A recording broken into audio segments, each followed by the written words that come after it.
All right, folks, we're going to get started here. We're going to continue working on the Spelljammer Eberron crossover campaign for 5th edition, where we have dwarves, gnomes, and warforged mining the Ring of Sybaris for wealth and fame. So give me a second here to check my signal, make sure I'm coming through okay.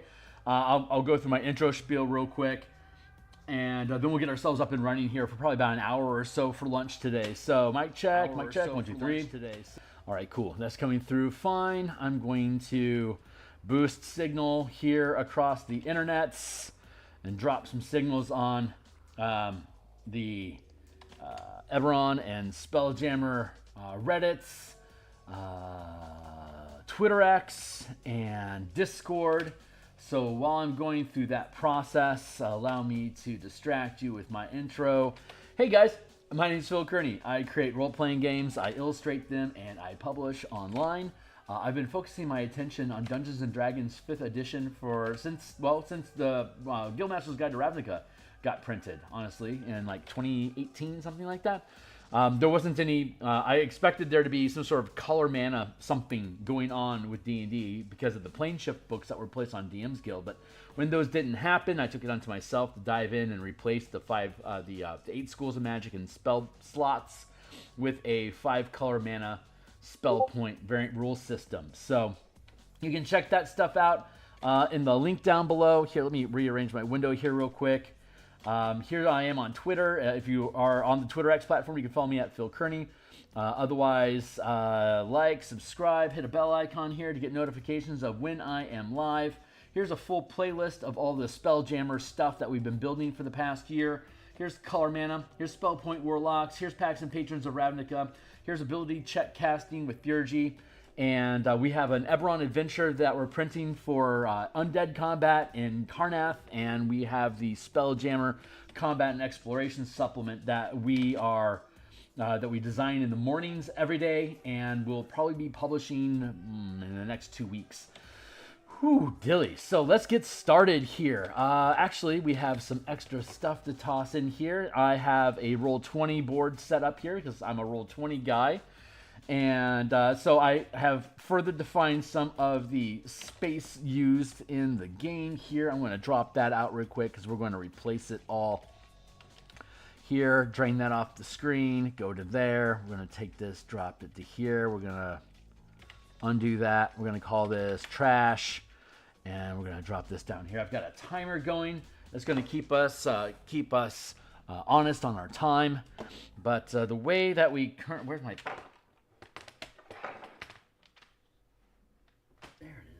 Where the hell is my pen? Art pen. Found it. So let's see. Okay, so we know that... boop, boop, boop, boop, boop, boop, boop, boop. 1, 2, 3, 4, 5, 6, 7, 8, 9, 10, 11, 12, 13, 14, 15. That's fine. 1, 2, 3, 4, 5, 6, 7, 8, 9, 10, 11, 12, 13, 14, 15. That's fine. There. All right, so each one of these squares is 10,000 miles.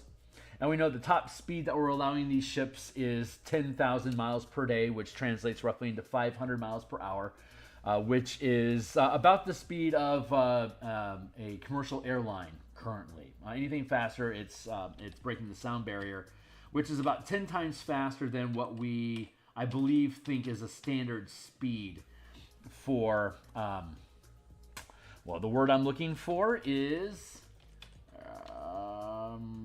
airships, like normal elemental airships. So let's take this into account, rebuilding the map. And so this is going to be the ring that is in orbit around, here's the planet, here's the orbital ring that we're using called Hub. We're going to take this down to here. So in my Eberron, in my homebrew Eberron campaign setting, the world was destroyed when Dalcor, the plane of nightmares, was co-terminating with the world of Eberron, which forced the Druids to take severe action to save the planet from nightmare destruction, and the path that they chose was to detonate the core of the planet. And in so doing, it ended up flinging most of the planet out into the system, and then left the core of the planet as a source of wild magic. So, for those that are already familiar, bear with me. But here's your magic core of chaos. Here's the ether that surrounds it, and then we have like Zendrick and Arganesson are in close proximity to the core, so they experience high levels of wild magic. And then there is the outer layer, which is the bulk of Sarlona and Corvair, that is free floating at normal surface level distance in the planet. The rest of it is flung outward into space, hundreds of thousands or millions of miles, and it has slowly been working its way back into orbit around the planet. So where we are picking up in the campaign is that the core detonated. The floating nations of Corvair have all developed airship technology to be able to continue commerce, trade, and warfare between the different nations. They all have little different levels of elevation towards the core and the outer system. A initial layer of returning rocks stabilized into a new ring that we're calling Hub, and the ring of Sybaris got blown further outward, away from the core of the planet, to about 40 to 80,000 miles away from the planet. And so everything that's between, this is a neutral zone here, so 10,000 miles space from the actual planet side. This is a neutral zone where it's all, where there's basically a large agreement between all the sentient species and nations involved, that there's no warfare or combat that occurs in the immediate vicinity around the planet, and that this ring that we're calling Hub becomes like an embassy region. It's a neutral territory where everyone is safe to have an embassy and like refineries and shipyards to be able to create Spelljammer ships to go out into the asteroid belt, collect resources, and bring them back to Hub. The free-floating nations are in existence in this campaign, but for this one specifically, we are not visiting planet side. The closest the team is going to get to the planet is going to be the Hub. So outside of this neutral zone, each one of these squares is a 10,000 mile plot of space that can be laid claim to as basically like prospect lands or homesteads. And so we have a number of rival factions that are going to have staked territories, and then we have a number of hostile or various rival nations that have places in the world. So this is what we built in Roll20, so I'm going to transfer it to Photoshop here now. So bear with me while I go through that process here. We've got Dargoon, which had already basically been relegated on Corvair into basically a protected land state. 1, 2, 3, 4. 1, 2, 3, 4.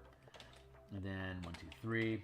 So once spelljamming happened, there was more opportunity for them to regain personal glory out amongst the asteroids than there was to remain trapped amongst the human nations planet side. So they have the green skin nations of goblins and orcs and bugbears and hobgoblins all basically united as the larger nation of Dargoon to go out and forge their own destiny among the stars. So 1, 2, 3, do a step, step, step, step, and then was it 2? Then fold in, and then 2 more. There you go, and then 1, 2, 3, 4. This is Sarlona. We know what Sarlona is. It's where the Inspired and Kalishtar come from. It still is still present. But now that spell jamming is possible, and the Ring of Cerberus is further out, the psionic power that the Inspired uses comes from, in this campaign setting, the psionic power they get is from the crystals that are in the Ring of Cerberus. So they went to there, they migrated to that place so that they could be in actual physical contact with the crystals that create their source. So they have been amassing, as crystals are in orbit here, they've actually been gathering them and clustering them here to create larger and larger psionic resonance, so they could have more and more powerful Dal'Kor become manifest in reality. And they've literally separated themselves from the planet from which they came, but they do maintain an embassy on Hub that is a point of intrigue and espionage that the team can lean into during the course of the campaign. But if they actually venture into Sarlona territory, they're going to start dealing with psionic space stuff that may be more than they want to handle. Similarly, Droam has found prosperity in space, while the system doesn't exist planet, like the nation of Droam doesn't exist planet side. They naturally migrated to the asteroid belt. There's a large gargoyle population in Dargun, and the Medusa that are the leaders of the nation have a natural affinity towards rock and gargoyles in general already, so that seems unnatural. The gargoyles don't have to breathe, so they can literally just free float through space, waiting for something interesting to come along to animate them, for them to then fly to a ship or a particularly interesting looking asteroid or whatever. But they can just be free floating in orbit, while all these nations and the territories that are staked out by the Characters Guild and rival guilds are all geo-locked around the planet. The actual asteroids are always in motion. So if Droam sends out clusters of gargoyles hiding inside the shadow of an asteroid, as it drifts around the system, it's also drifting gargoyles around the system.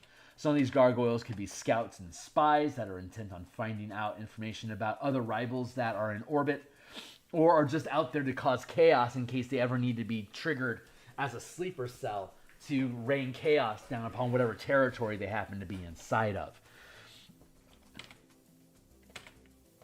There's that and that, and that feels about right. Cool.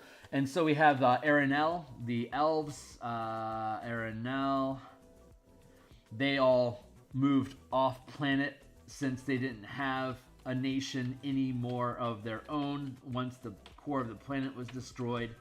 So they naturally migrated out and have created vast systems of tree networks that bond together into small moons, and are generally friendly to the other PC-type races that are in orbit around the planet, as well as has good relations with Embassy on Hub and still have presence on the actual planet side. So we'd say that Arenel is by far the most mature of spacefaring societies that are currently depicted in the game, and start off with an indifferent to friendly disposition towards the team. We have Droam over here, Dargun, Sarlona, and then planet side. So the way that we're working this is the team has to have military resources available to secure each 10,000 mile plot of land or space. Again, asteroids are flying through and around the system in orbit, and many of them will eventually fall to planet side. So any guild that has presence at the adjacent plots here take mutual responsibility in keeping these rocks from destroying the world. So except for Droam, they don't care. But Dargun cares, Arenel cares, and then all of the Corvair species that are populating the spaces in between also have responsibility of when a rock is identified that will fall, that is significant inside and will fall planet side. It's the responsibility of whoever is in that territory to do whatever they can to deflect or destroy that rock so that it doesn't cause any harm to the lower altitude communities down below. So the team is low level at first, so we're giving them we're giving them 3 territories, and we're going to label them. There's that. We'll call this rivals, and this is hub, and this is planet. There.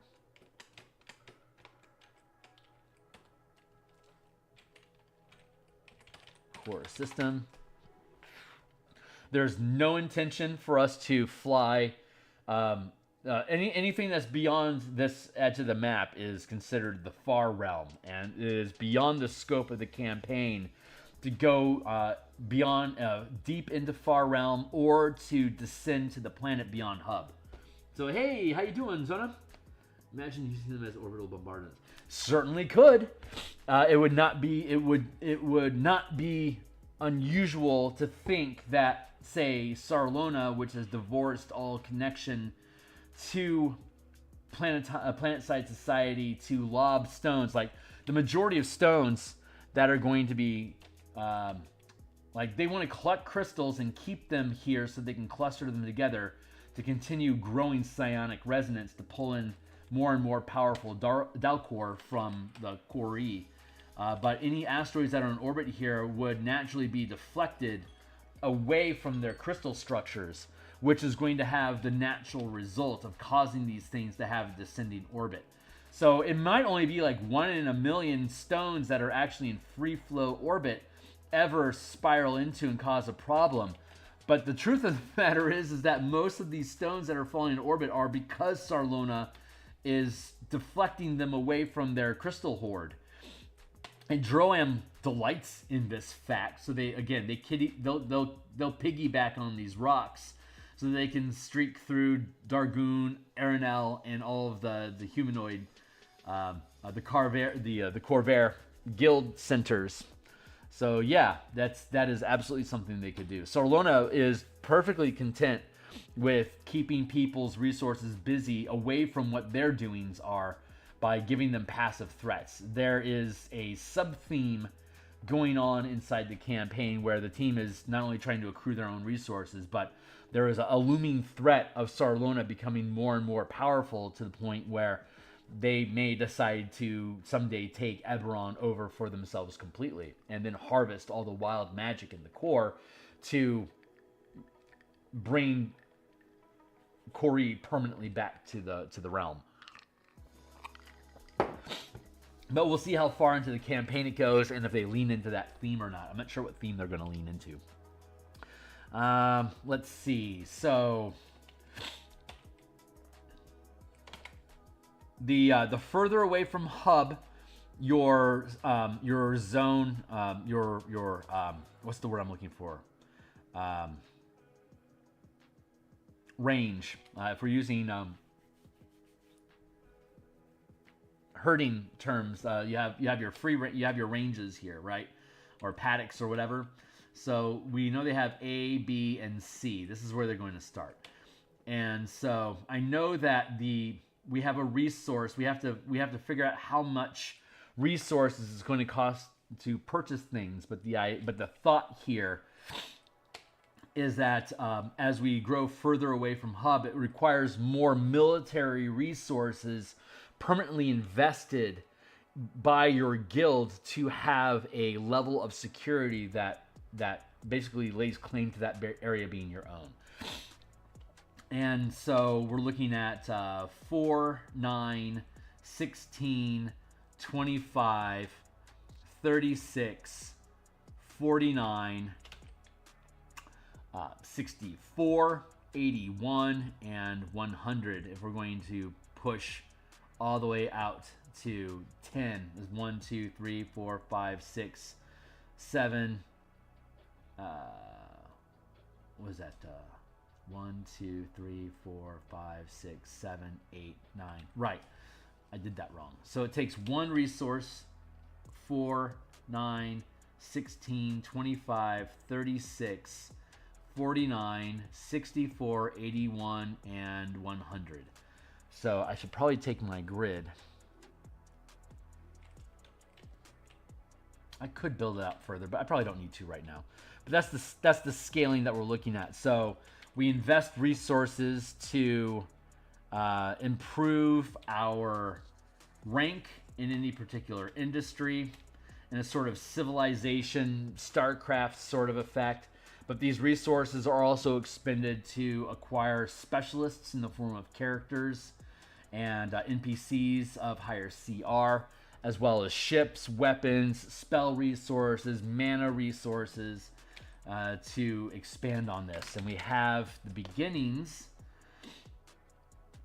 of these resources. We're looking at, there's 4 different industries, and we invest resources into each industry. The rank that you need to, there's 5 ranks of industry. Each rank has a different default abilities, proficiency roll that you make, using proficiency dice instead of a proficiency bonus. When you're dealing with individual characters, taking individual actions during an adventure, characters have proficiency bonuses, while organizations and NPC groups use proficiency dice to demonstrate or to simulate the less predictable result of allocating tasks to NPCs not directly under character command. So your first rank soldiers might make an attack roll against a foe, and instead of having a +2 bonus, they're going to have a d4 +1 on top of the d20 that they roll. So they're going to have a more chaotic curve of results that they can get out of anything that they're rolling, which helps add to the unpredictability of performance. You might be like 5th rank is effectively like is effectively 4th tier character level of power, like 17, 18, 19, 20 level power, but you can still completely scrub your die rolls and end up with anywhere from a 7 to a 37. And the way that we're curving difficulties in the game is on a scale of 1 to 10. You can see here, you got target number.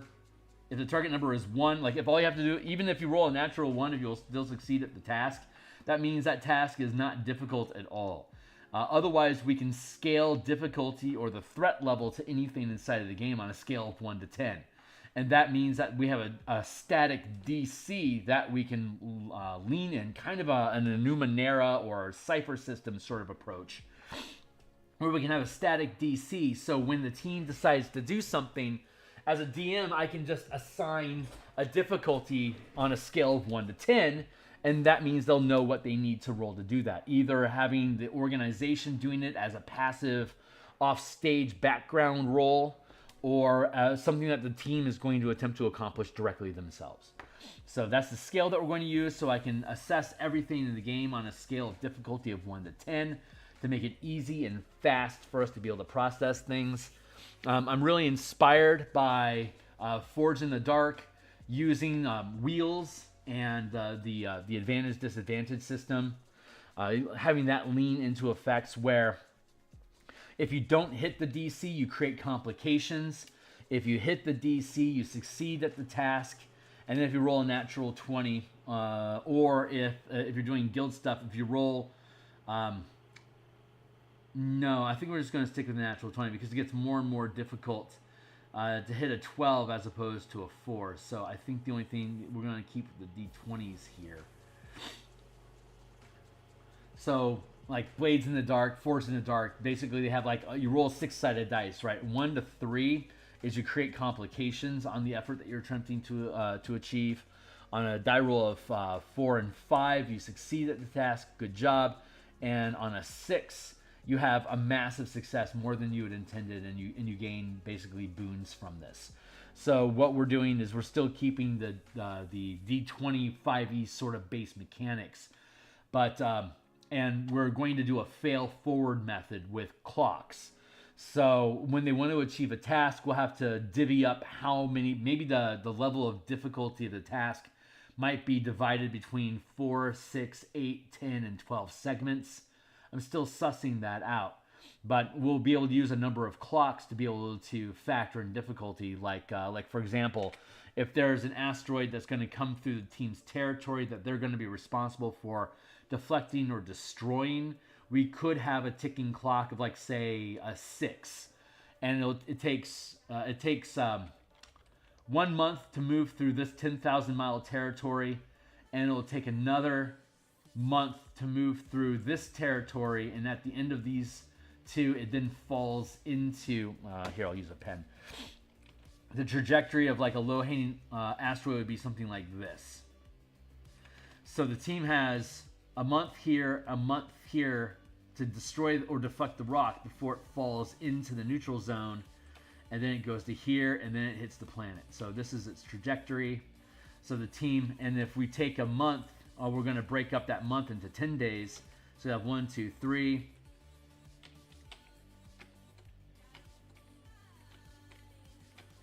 1, 2, 3, 4, 5, 6. So if we build a wheel, 1, 2, 3, 4, 5, 6. So this is 1, 2, 3, 4, 5, 6. Or I could just use the stack bar method of this is how many attempts you're going to have. If the team isn't trying to take care of the task specifically themselves, we are measuring time in the adventure in 10-day blocks.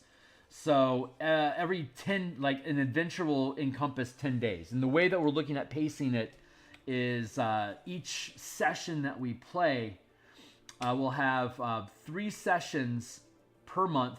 We're going to have a session each week. We're going to have a session each week. So that means that we'll have 1, 2, 3 sessions of play, and then our 4th session will be a catch-up episode. So at the end of each month of gameplay, it's going to equal 1 10-day. So after 3 months of gameplay, that will equate to 1 month of activity in the game. So they'll basically have 3 sessions to figure out this asteroid going through Zone A before it enters Zone B. If the team is doing other things during their adventuring time and they don't want to bother chasing an asteroid personally to destroy it, they could relegate that task to their military industry. And then whatever rank of industry they have in military, say their 2nd rank in military, then they'll be rolling a d20 plus a d6 plus 2, which will range from a 4 to 28. We'll set a difficulty for the task. Say it's a difficulty 5 task that has a DC 16.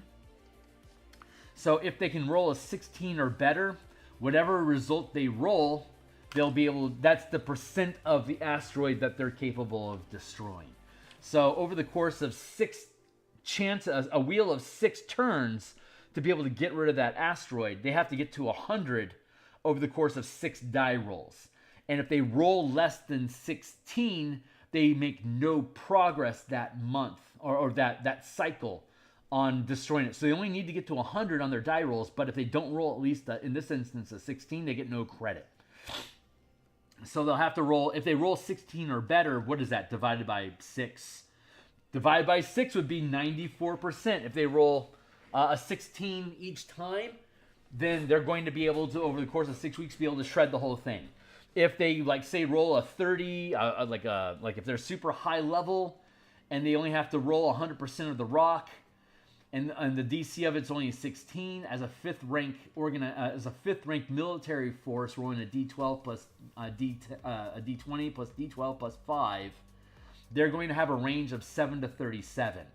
If they rolled like 35, 35, and 34, then that's going to be 99% of the rock destroyed in the first 3 efforts, which means that they'll have eliminated it in the first month that it entered their territory, if that makes sense. Like, that's one static example.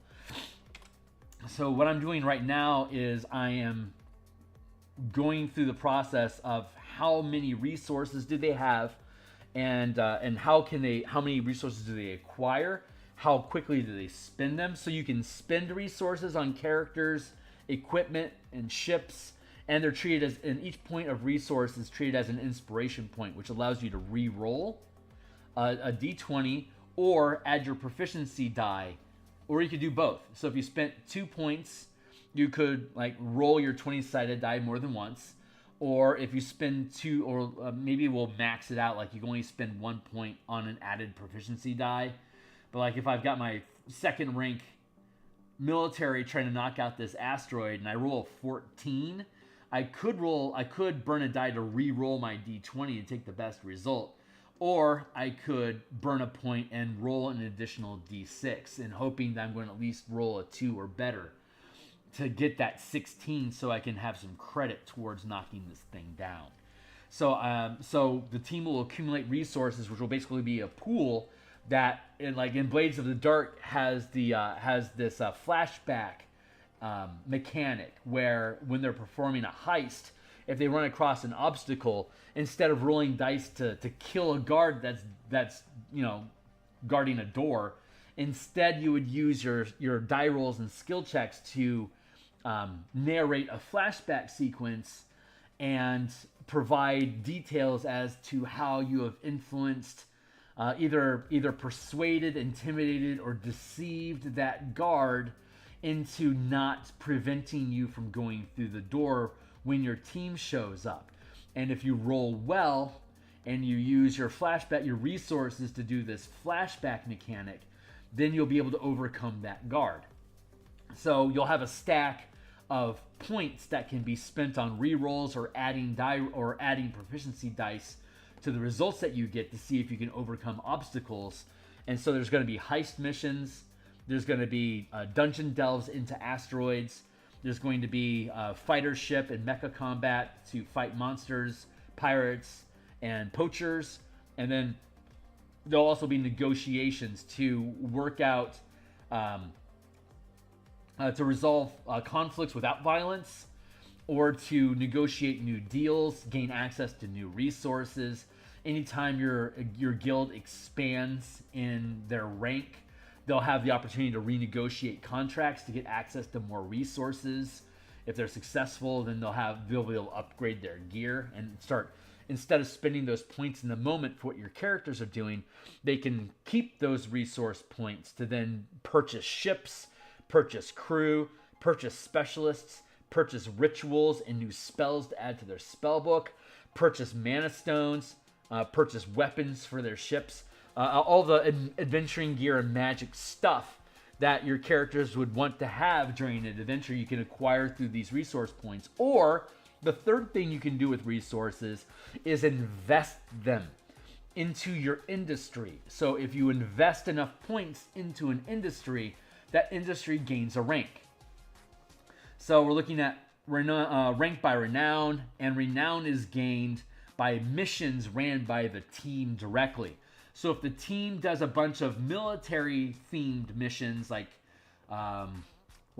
fighting ship, like doing ship combat, or delving into asteroids to clear out monsters from the asteroids, so that their team can go in, extract ore, and then refine it into ingots that they can then sell off as wealth to convert into resources. If they have, like, say, a 3rd rank military industry but only 1st rank commerce, then they might be able to chase away threats easily, but they don't have a lot of miners or a good smelter that is going to be able to convert the spoils from that asteroid to become wealth. What happens is you secure the asteroid, and then you use your ability checks to extract as much wealth as you can from it, and that becomes your experience points that are invested into your guild by either expanding your rank. You also have to invest points to gain new territories, which is where that 4, 6, 8, 1, 4, 9, 16, like, if I want to secure, like, if I'm going to start with, here, I'm going to clear this stuff out.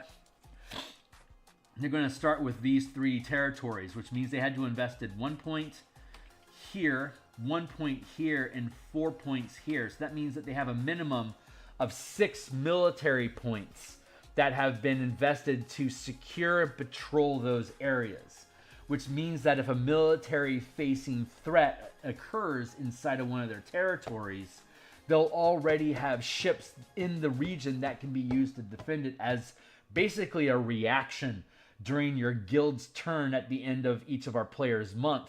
we'll have 1 week of adventuring, another week of adventuring, third week of adventuring, and then at the end of the fourth adventure, instead of characters doing an adventure, I'm going to build adventures that can be resolved and ended in 3 sessions, and then the fourth session is allocating what results you get from the adventure that the players did, and then all the stuff that the guild does. So it's characters do 3 sessions, and then the guild does a session.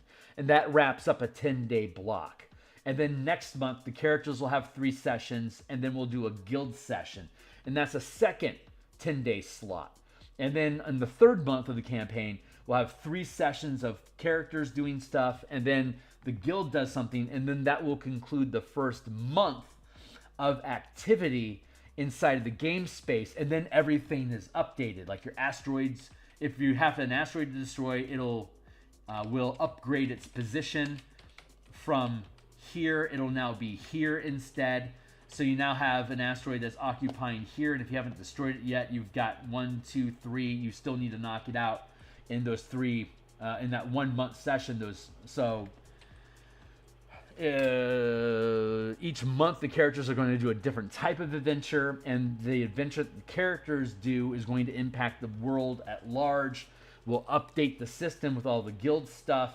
They'll get a new batch of resources that they can then reallocate into their guilds, acquire new equipment, new crew, get new characters, upgrade their characters' skills or equipment, or claim a new territory that they can now start scouting and exploring as well. So that's the idea behind that. So currently, we're going through the process. Let me check my time here. 30 minutes. Cool. So I've still got maybe 20, 40 minutes left. So we want to, let's see. So all the experience points that we get in the game comes from extracting resources. So rocks are basically dead weight, and then there's iron, which is a minimal material, and then we have we'll call that common. Yeah, common, rare, and then exotic or legendary content, right? So I'm thinking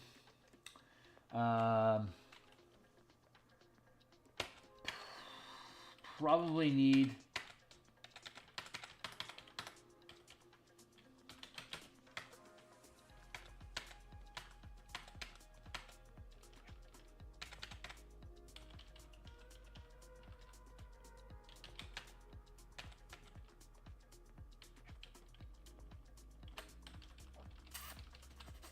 we're looking at wealth levels. So how much resources can we pull? So we have just I'm gonna call it dead rock because it doesn't have anything worth living for in it. Resources, let's say we'll give it a DC, and then we'll have gains. Let's start like that.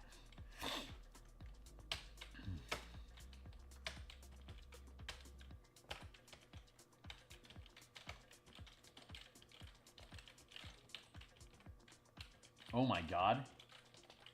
Are you fucking kidding me? Wow, that was not planned. Apparently, we have a scale of 0 to 10 here. That's amazing. That's fucking amazing. That was unplanned, I swear. Holy crap, that's awesome. Wow, okay. So yeah, so basically the way that this works is that if you are going to mine a rock with iron ore in it, all you have to do is roll 4 or better to be able to extract iron from that rock. But it's not going, but we'll have to, it's so easy, we'll have to make it so that it doesn't give you many resources as a result of successfully mining it. Makes sense. As opposed to, like, if you're able to get a hold of a dragon shard, like a 2-mile sized dragon shard crystal, and you're able to pull that apart, you can just build fuckloads of mana crystals that store magic energy to build things with. That would be worth a fortune. which tells us that Sarlona, which has been hoarding these resources, like they're actively building a crystal network out here, like that means that they have a fuck ton of magic power just available. Like they could probably just like wish things into existence. Cool. So this is awesome. 6, this is 7, 8, and this is giving us a real easy way to have a sense of scale of how this the more exotic the material, the more gains you get off of it, but the more likely it is to have a monster, and the higher CR that monster is going to be. So even if your team is lucky enough to land on a dragon shard that's not already crawling with Sarlona zealots, you're going to probably have to fight some sort of demonic horror that's able to sustain itself, like in the like in this crystal lattice, the psionic energy that it produces, it's able to glom onto that and sustain its presence there as a lair. So if you want that crystal, you're going to have to kill that quarry that's possessing the stone, which would be an incredibly difficult fight. That would be a fourth, like a 17th, like a 17th level character adventure sort of thing to do. So the team is going to have to get really lucky to be able to peel a rock apart like that. But at the beginning, the team is going to be dealing more like with these low end, like gold, silver, copper, is probably going to be the stuff that they're going to be able to successfully extract. So we have to start measuring out gains from each of these resources so we can start gamifying the experience and treasure that the team can get for working these stones. Because this mining the rocks is the only way for the team to get resources. Everything else in the game is expending resources by either eliminating threats or opening up new opportunities for them to explore more space and get access to a larger mining operation. But if they don't mine rocks, they aren't gaining resources. They aren't gaining experience points. Resources equal experience points in this game specifically. That's just the way that we're building it. So dead rocks give 0 experience, right? You get no resources for that. Maybe we could do something as simple as 1, 2, 3, 4, 5, 6, 7, 8, 9, 10. It feels a little static though. I'm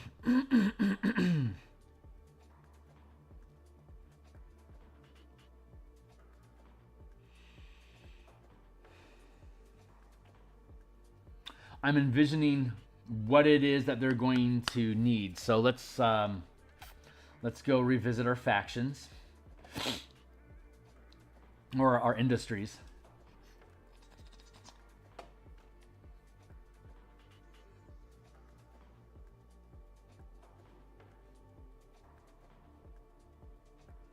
Now by resources, total resources. Yeah, I was looking at using renown as a universal currency to purchase up your rank, but I'm not sure if that's how I want to do it.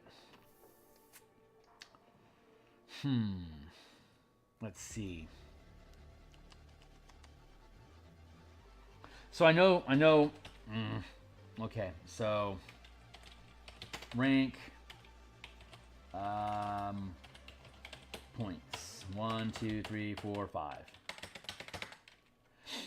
If we go 4, 9, 16.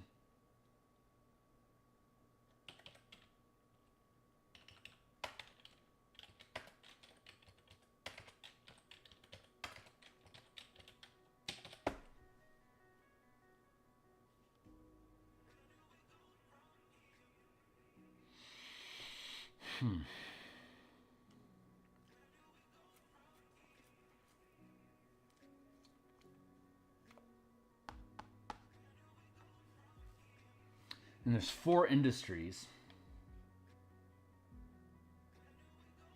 So for them to, let's see.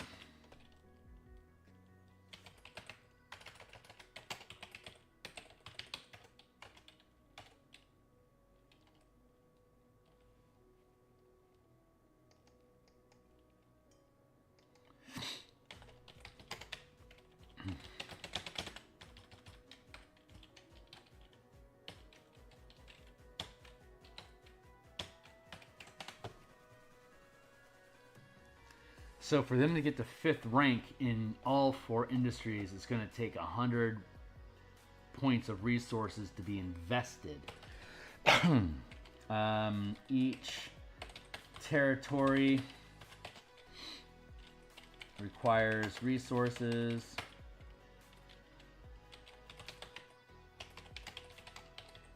Distance from hub. Cost.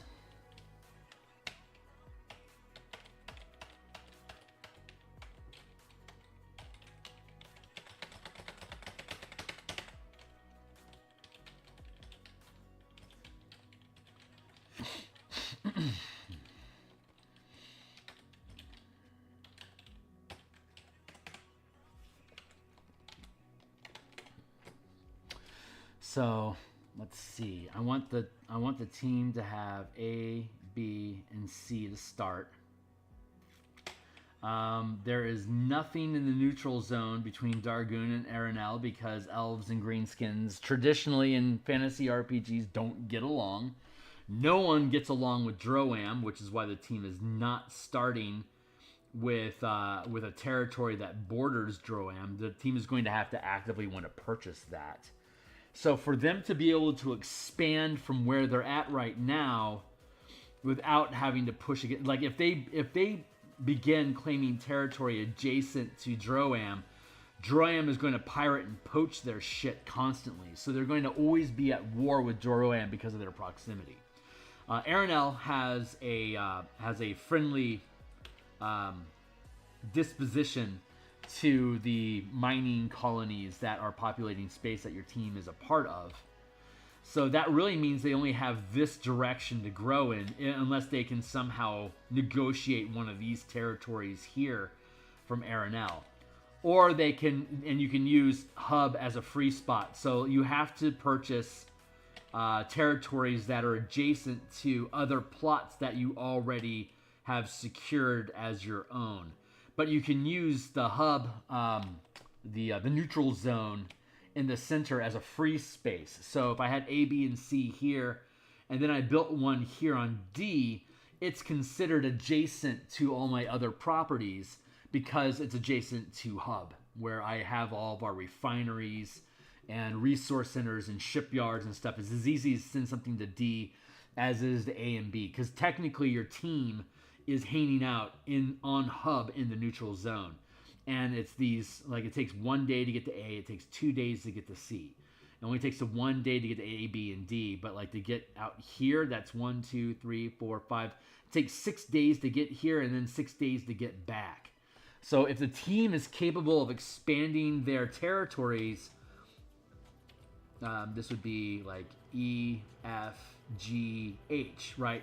So it would take 1, 2, 3, 4, 5, 6 days out, and then 1, 2, 3, 4, 5, 6 days back. It'd take 12 days to venture from this far out back to hub to refine, which probably means we're going to need to have like a way station of some sort, probably like around here. So they'll have to invest on a military outpost that they'll have to build. They'll either have to create like a flotilla out of ships that don't go anywhere, or stop the drift of a large enough asteroid that they can use as a base of operations to basically tether it into that to stay in this space, and then that would become a fortress that they would be able to then lead adventures off of. So they could potentially drift further and further out into the far realms by establishing new bases of operation. But for them to be able to go out this far, it'd be 1, 4, 9, 16, 25, 36, 49, 64. So that's about 150 points of resources that you would have to invest to be able to create a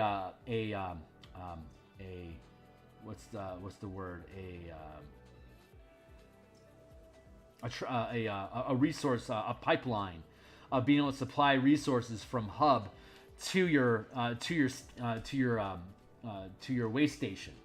So if it's going to take 150 points to get out to here and establish this place, that's 150 points that you're spending on territory But you'd also have to continue expending resources on your ranks and military to have a strong enough navy to be able to defend these things. Because the further from hub you get, the higher level, the higher level threats it is that you're going to be dealing with. The difficulty of threats increases the further away from hub you get.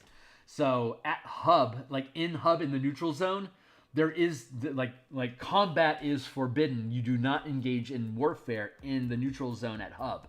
That's why hub is a difficulty of 0. It just doesn't happen. But as soon as you move out of hub into an adjacent square, it's highly unlikely you're going to run across hostility. But if you do, it's naturally going to be a very low. It's only going to be a first rank difficult, or a difficulty of 1, which is probably going to be like half CR, like orcs and goblins that are lost and pissed off or something, as opposed to like being way out here in the far realm. And this is where you're going to be finding like eldritch horrors and elder gods, abominations, and stuff like that. Like maybe out at this range here, like this is where you would start running across like beholders, like maybe celestial krakens and stuff like that. So the further the team moves from hub, the more rich resources that they'll be able to find, but the higher level threat they're going to have to face out there. So they have to build, they have to establish a supply chain to be able to move out that far, to be able to mine these resources here. And then they have to have enough of a military presence to be able to cart them back to hub without being attacked by pirates, poachers, and monsters along the way. That's the idea. So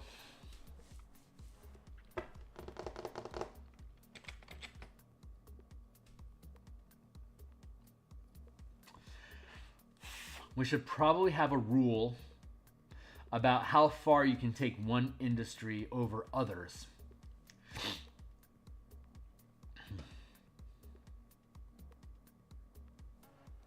There's 4 industries, so I'm thinking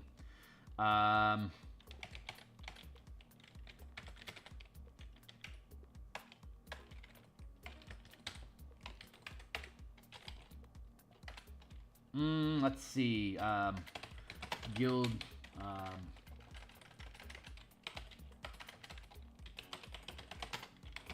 advancing industries,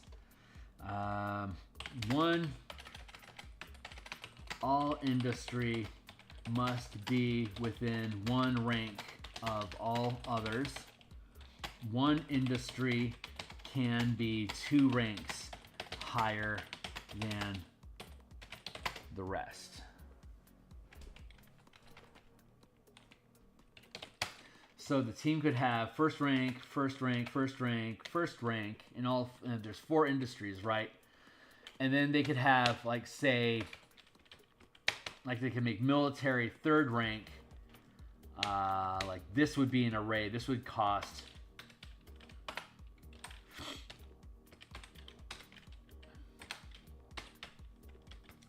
4 plus 4 plus 4 plus 9. This would be a total of 21 resources.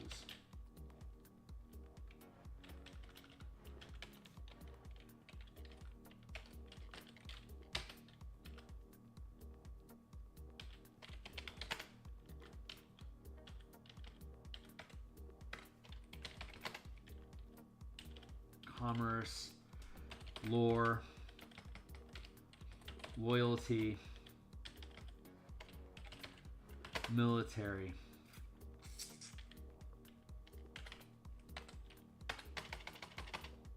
That's a total of 4.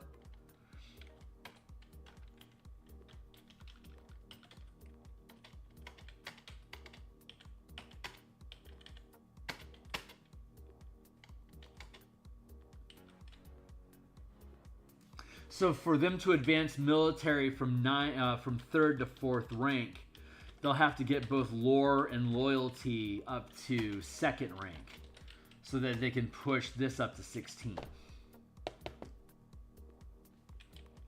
And then if they want to get to 25, they have to have everything else at least at 9. There you go. And then 25 is the cap. So for them to get to this state, it would take 25, 35, 41, 71, 77, 97, 105. To get to this point of ranks in these 4 industries, it would take what 100? Did I say what 149 resources that they would have to have invested over the course of their campaign? So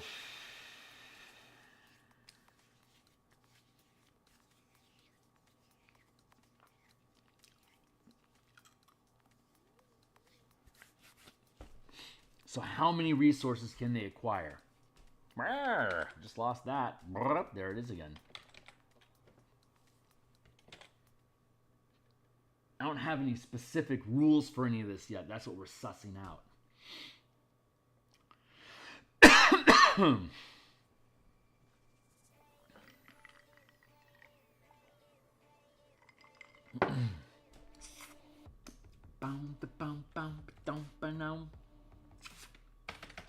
So for breaking up adventure,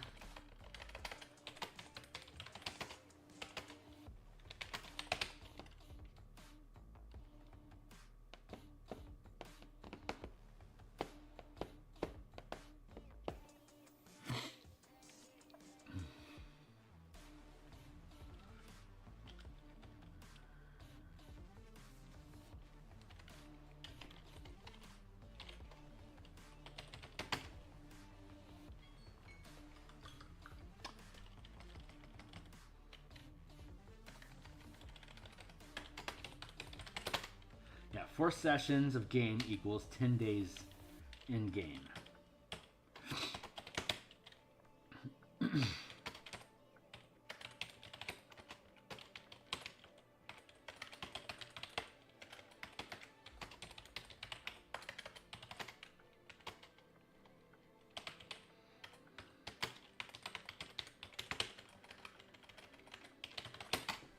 And guild actions, so there's going to be multiple threats and tasks that the team can perform, but the team can only act on individually one task at a time.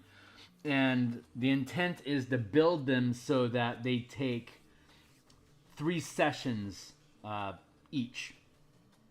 So I'll have 1 adventure per month that the team will complete, and at the end of the adventure, then they collect what the results of that adventure was, and then all the other things that they didn't individually address are resolved by the industry, by the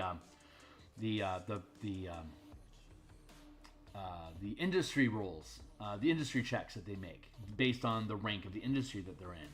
And then depending on the difficulty of the task that they're performing, their guild will either accomplish the goal or create complications on top of it. Like I'm thinking the way that it works is that if they roll less than the difficulty, that they will have minimal success, but will create new complications that add to the number of tasks that they have to perform next time. And then so there'll be failure equals new tasks. Success equals equals gets a positive result and gathers resources. And then a natural 20, maybe like you get more, like maybe an extra roll of resources, plus maybe you resolve a secondary threat that you didn't expect to resolve, but the team could then narrate, like make up a reason why the result of this task that was a natural 20 affects this other seemingly unrelated task. But the natural 20 is creating some sort of collateral effect that impacts that other task that they were allocating to their team. And then whatever the players decide that synergy is that created that collateral effect, that gets woven into the narration that I will come back with the next week to start the next adventure. Yeah, I think that's how that works.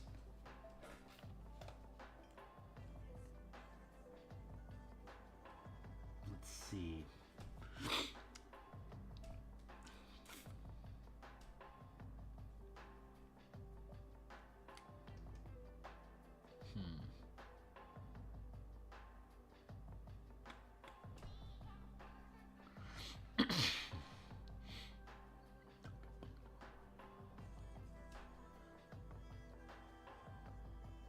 Yeah, that works because if you don't hit the DC, that's like there's like the damage threshold mechanic that they have in Descent into Avernus for the Infernal War Machines. If you don't roll that amount of damage or more, like if you don't roll that number, then you don't deal any damage to the vehicle at all.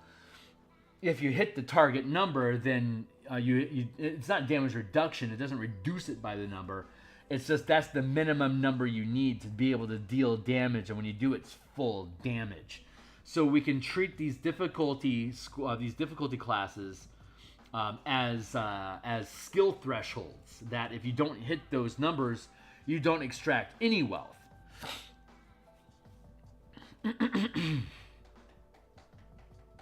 That makes sense.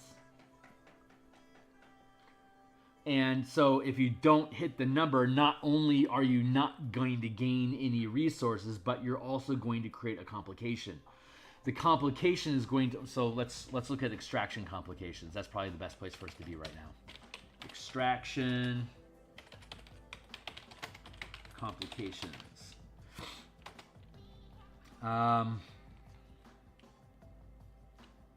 Monster lair.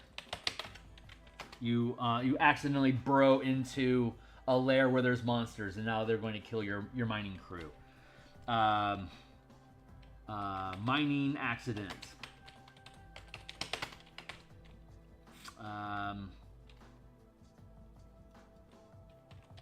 Crew potentially killed.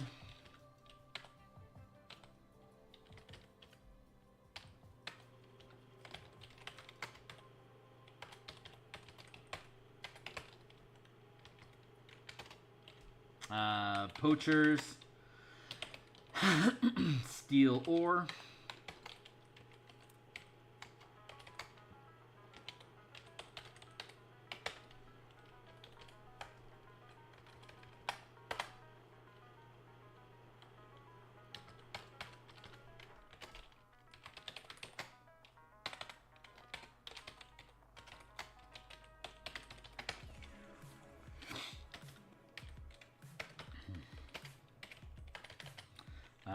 Let's see, space monsters.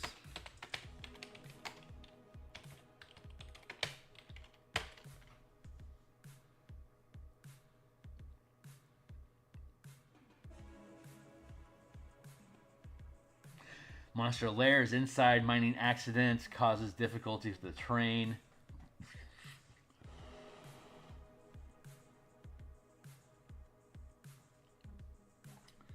Poachers steal the ore.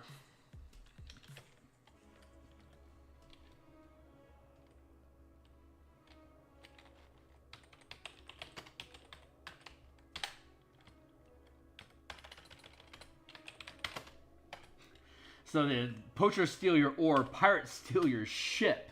So the crew is stranded. That's great.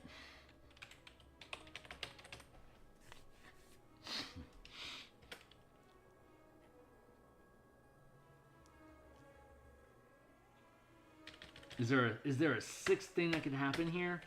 What's a sixth complication? Internal monster, external monster, creature. I mean, pirates are kind of like a monster, but they're different. And then poachers are stealing the ore.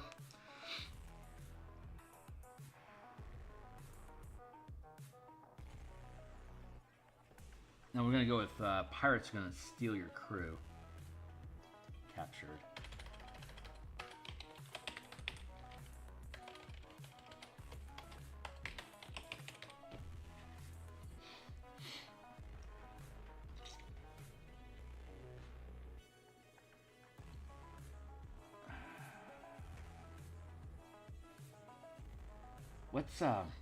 What's something...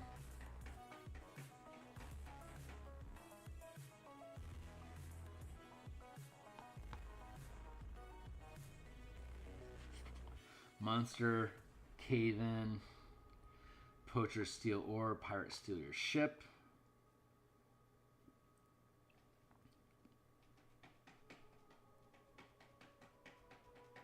I feel like there should be a sixth thing, but I'm having a hard time figuring out what it should be.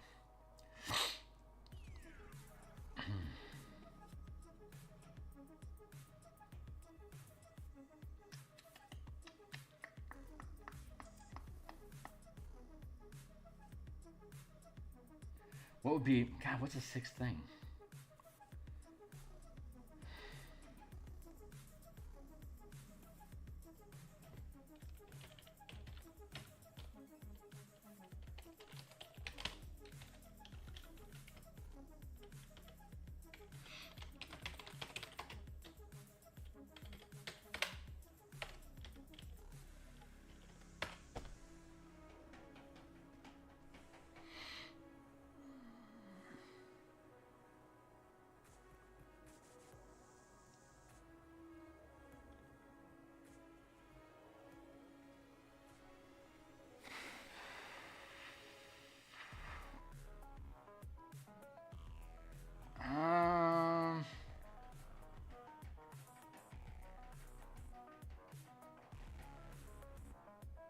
I'll just put a question mark down here, and there's something manifests, and awesome.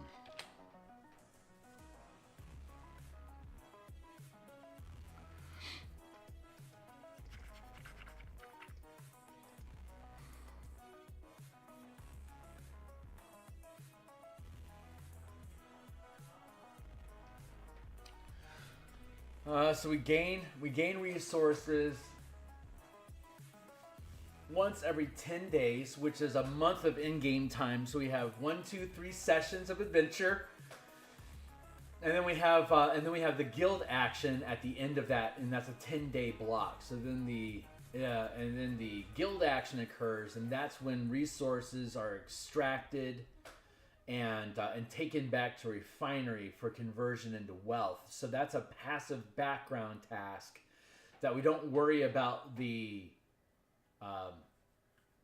daily activity during that 10-day period of time to make that happen.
Yeah.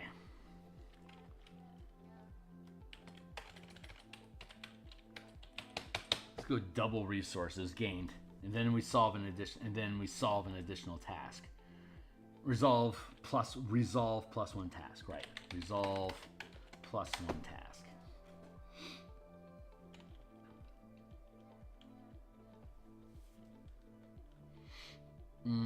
So it's gonna have to be good resources gained. 1, 2, 3, 4, 5. So this is gonna be first rank. What's our rank array?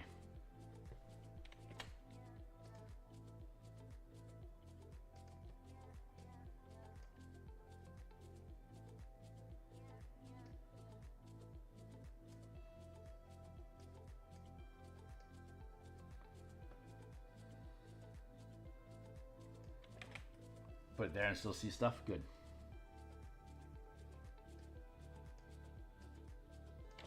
That's best.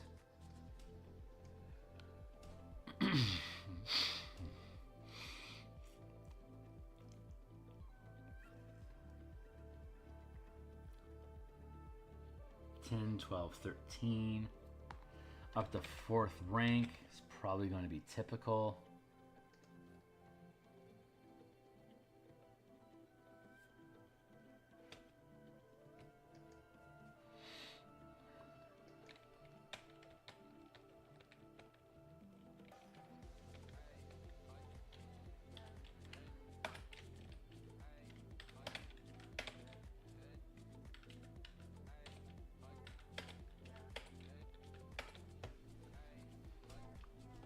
Okay.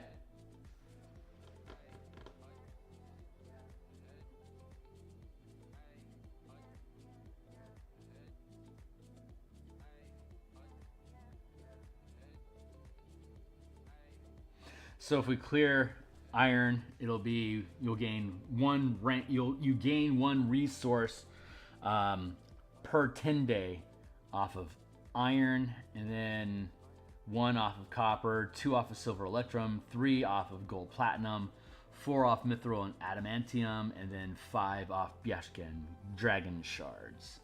And is that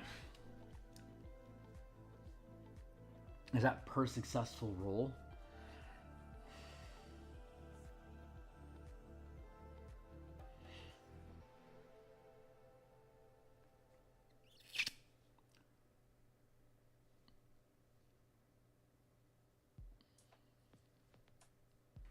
Maybe, ooh. Maybe that should be maximum gains. So like if you're only if you only have like a second rank in commerce for extracting ore, even if you're working a gold or platinum asteroid, that could yield up to 3 gains because you're only second rank. At best you can extract 2. Maybe that's worth.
Okay, so by resources are escrowed means that you have successfully mined and gained the resources that you would get, but you can't get them yet because a complication occurred that is preventing them from becoming available to you. Your team got cut off. And so you do your adventure at the end of the 10-day adventure. Then we resolve the guild tasks. And one of the guild tasks is extraction. And so we extract the resources, we make our die roll. If we fail the check and say we're second rank and we're extracting silver, that should be 2 ranks, two points of resources that we gain. But because we failed the roll, it's still out there and it hasn't made its way back to the refinery yet, but we don't know why. So that's what triggers the die roll equals, there we go. We'll do like this.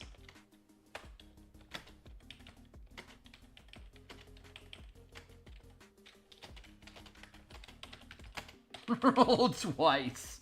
Get fucked.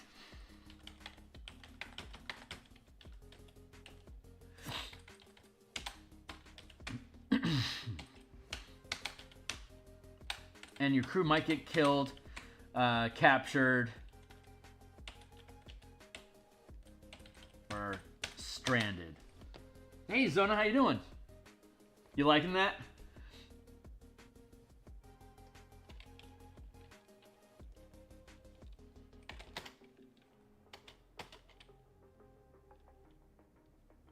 Let's do it like this.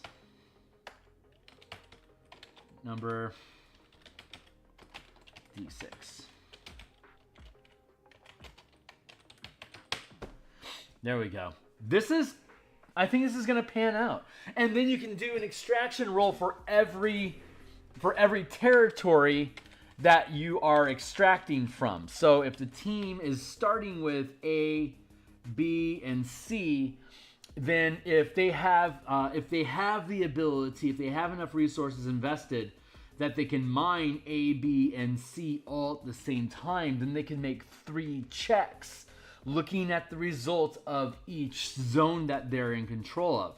So if they have 2 failures and 1 success, And second rank resources, like if there's like a cluster of silver that's coming through in all 3 squares, then if A and C failed and B succeeded, then they'd get 2 points of resources off of B. But A and C have 4 points of resources, but they each have their own complication that need to be addressed. So the 10-day, the 3 weeks of adventuring in real time, the 3 sessions that we have, the team finishes an adventure, we do guild updates, we see what happens with their resources. If there's any complications on any of those clusters, the team then has to decide what their next month as players are going to be spent doing. And they could say, we need to resolve the complications that are preventing us from regaining from claiming our resources. So that becomes their priority as players, to go in personally and take care of it. Or they could say, we have bigger fish to fry. We're going to invest military resources to go take on the threat that's preventing us from reclaiming those resources. That then becomes a military task that they will allow to perform, which at the end, whatever they just, like maybe they need to run a heist someplace else and they don't want to prioritize it. So they will then relegate that retrieval task to their military. So at the end of their 3-week adventure, and the 4th week that follows up, this is the second 10-day now, the second cycle, they would then make their military check. And they can't make extraction checks on complicated regions. So they need to keep their areas free from complications if they're going to gain resources. So the first cycle, they had 3, they could have gotten 6, but they only actually got 2. And so now they have 4 points of resources. This square B could again gain another 2 resources during the second sortie. But these 4 resources that are trapped up, because they had complications, they can't actually gain any resources from them until it's free from complications. And they don't get to actually accumulate any resources until those complications are clear. So at best, if they can clear both of those complications from A and C in this second cycle, if A and C are successful, and B is also successful, then they'd have the escrowed 4 points of resources from A and C and the new resources from B. So during the second cycle, they would then get 6 resources. So the first cycle, they got only 2 resources because of complications. After clearing those complications, they would then pull all 3 of those zones together. So over the course of 2 cycles, they've gained 8 resources. And we know that for them to advance in industry, they have to spend, to gain a rank, there you go. So for them to get to second rank in something, they would have to spend 4 resources. And for them to gain a new square, they would also have to spend however many resources that is. It's 1 resource here, it's 4 resources here, 9, 16, 25, 36. So if they want to stack up, like if they want to get D, that's going to be 1, 4, 9. They need to have 9 resources here, which means that they have to be successful in at least, like this is 2, 4, 6. They would have 2, 4, 6, 8, 10. They would have to collect off of these 3 over the course of 2 cycles and spend all of their resources specifically to gain this as region D. But that would leave them with only 1 point left over to divide amongst all of their characters for inspiration dice, to have rerolls and to have additional proficiency dice added to the results of checks. And working in the fail success model of ability checks in combat, if their team, if they as a team fail their adventure and their characters all get killed, then they have to go build a new team and come in and attack a different problem. And then that team that was lost becomes a complication to either retrieve their gear or to rescue them from whatever happened or just find out what happened to them in general. Yeah. So yeah, this is coming along. It's coming along. So I think I need to stop there for the day. So, but we're making progress. So we're making progress. We're starting to figure out how many resources. Now all we have to do is figure out how many of these points have to be spent in different places, so that we know that we're properly calibrating the amount of points they get versus the amount of points that they're going to have to spend. I think this is going to work. It feels like it's going to work. I just have to see all the math sort out. So that's what we're in the process of doing. Right on, man. Hey, Zona, thanks a lot. And yeah, I'm pretty excited about this too. So I'll see you guys. I'll be back. What is this, Friday? I'll be back tomorrow morning doing something, and then we'll have a recorded story, or we'll have a recording on Sunday, and then we'll be back again doing our normal stuff on Monday. So Zona, thanks for hanging out, man. And anyone else that's checking this stuff out, I'm here 6 days a week and publish once. And I have about 10 different sessions of different stuff that we do. If you think this stuff is cool, like, subscribe, hit the bell icon. And I'd love to see you around. So I'll see you guys on the other side. Thanks a lot.